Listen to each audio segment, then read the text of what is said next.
since my baby left me, I found a new place to dwell. Elvis Presley. Heartbreak Hotel is a slow, echo-drenched blues ballad built around a lonely, aching vocal and sparse instrumentation. It was co-written by Maybourne Axton and Tommy Durden, reportedly inspired by a newspaper account of a man's suicide note that read, "I walk a lonely street." Presley recorded it in January 1956 at RCA's Nashville studio, using heavy tape slapback echo that gave it a haunted, cavernous sound unlike the raw rockabilly he'd cut at Sun Records. The track fused country structure with blues phrasing in a way pop radio hadn't heard before. It became his first RCA single and his first #1 on Billboard, selling over 1 million copies within weeks and turning a regional southern performer into a national phenomenon almost overnight. Love, love me do. The Beatles. Love Me Do is a stripped-down pop blues single built around a distinctive harmonica riff and simple, close harmony vocals. Written mostly by Paul McCartney as a teenager, with later contributions from John Lennon, it was recorded in 1962 at EMI Studios on Abbey Road under producer George Martin. Unlike the polished vocal group pop dominating British charts at the time, it carried a raw, almost skiffle-influenced simplicity, and Ringo Starr's drumming was famously replaced by session player Andy White on the single version. It only reached number 17 in the UK, a modest start by later standards.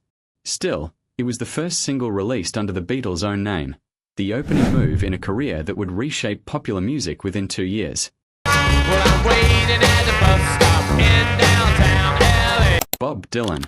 Like a Rolling Stone is a 6-minute rock song built on a cutting, confrontational lyric aimed at a fallen socialite figure. Dylan wrote it in 1965 after returning from a grueling European tour, reportedly working through a long stream of verses before shaping them into the final song. Its length alone broke convention, as did its shift from acoustic folk into full electric band arrangement, complete with Al Kooper's now iconic, semi-improvised organ line. Critics and fans were divided at the time, since folk audiences saw electric instrumentation as a betrayal of the movement. The single reached #2 on Billboard and is often credited with expanding what a pop song could sound like and say, influencing songwriters for decades afterward. Jimi Hendrix. Purple Haze is a fast, distortion-heavy rock track built around one of the most recognizable guitar riffs in the genre. Hendrix wrote it in 1966, and its lyrics are often traced to a science fiction novel he had been reading, though he gave varying accounts of the song's meaning over the years. The track's opening tritone interval, sometimes nicknamed the Devil's Interval, combined with wire-inflected guitar textures that few players of the era could replicate with the same control. Released in 1967 with the Jimi Hendrix Experience, it reached #3 on the UK singles chart. It remains one of the clearest early examples of psychedelic rock guitar technique shaping mainstream radio.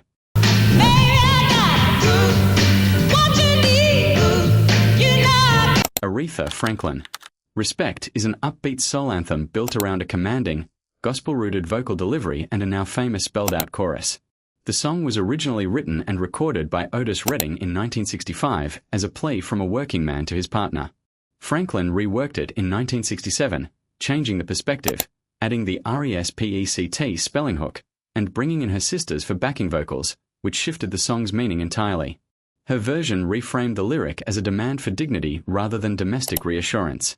It won 2 Grammy Awards and became closely associated with both the civil rights movement and second-wave feminism, a transformation that turned a modest R&B cover into a lasting cultural statement.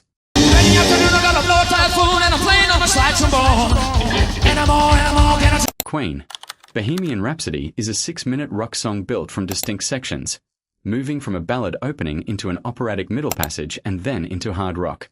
Freddie Mercury wrote the bulk of it and brought it to the band in 1975, reportedly having composed parts of it years earlier. Recording took around 3 weeks and involved layering roughly 180 separate vocal overdubs to create its dense choral effect, an unusually long and costly process for a single at the time. Its refusal to follow a standard verse-chorus structure was almost unheard of on commercial radio. Despite skepticism from EMI executives about its 6-minute length, it topped the UK charts for 9 weeks and remains one of the best-selling singles in British history. Michael Jackson. Billie Jean is a mid-tempo pop-funk track anchored by a hypnotic bass line and a tense, propulsive rhythm. Jackson wrote it in the early 1980s, drawing on stories he had heard about obsessive fans, though he insisted the specific narrative was fictional.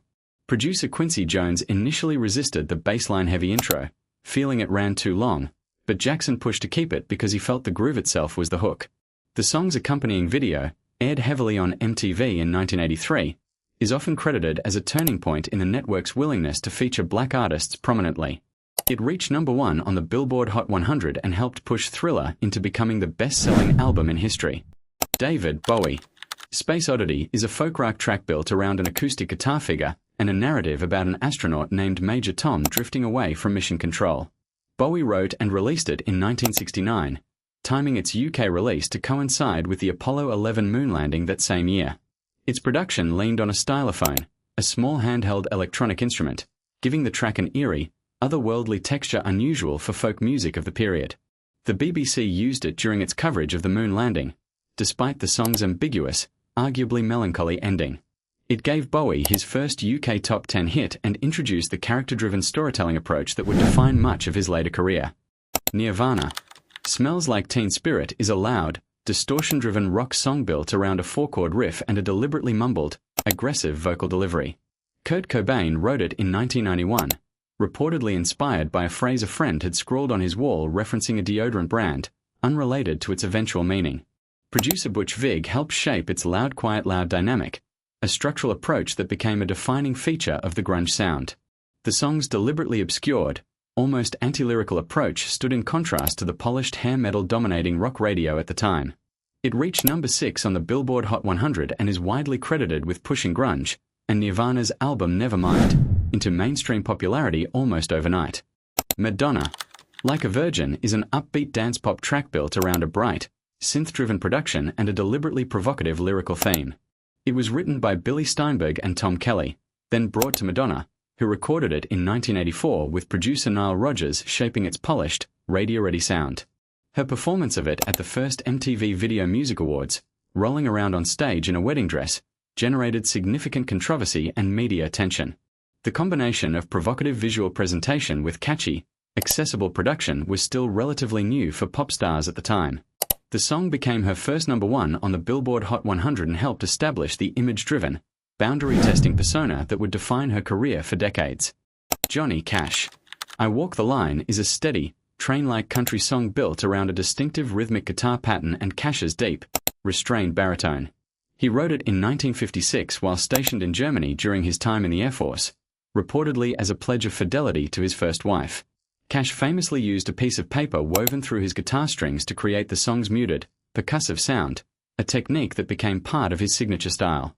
Its steady, almost hypnotic tempo departed from the more upbeat rockabilly Sun Records was releasing at the time.